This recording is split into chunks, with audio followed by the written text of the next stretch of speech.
Սիրելի հայրենակիցներ, բարև ձեզ։ Այսօր սկսեցինք մեր քարոզարշավը իրազեկման ակցիայից ազգային ժողովից դեպի Երևանի կենտրոն։ Շնորհակալ եմ բոլորիս ջերմ ընդունելության, լավ խոսքերի համար։ Նաև ուզում եմ դիմում եմ մեր ընդդիմադիր հայացքներով հայրենակիցներին, որը մեր հանրության մեծամասնությունն է, սիրելի հայրենակիցներ։ Մենք ամեն ինչ անում ենք, որպեսզի բերենք փոփոխություն։ Մենք այս process-ի մեջ ենք մեր ամբողջ ուժով, մեր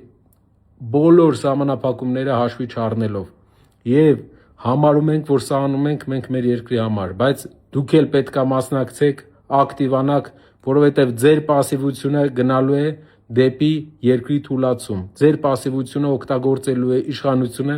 որպեսզի կարողանա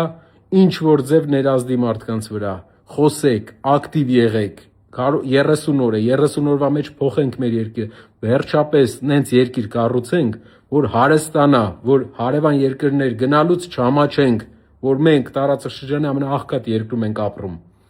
8 տարի ժամանակ ունեին, եթե բան չեն արել, էլ չեն կարողանալու նորմալ բան անեն։ Նոր առաջնորդ է պետք, ով մեծ հնարավորություններ ունի։ Այս պահին Հայաստանում, եթե չլիներ Սամվել Կարապետյանը, ոչ ոք ի վիճակի չէր Նիկոլ Փաշինյանին փոխել։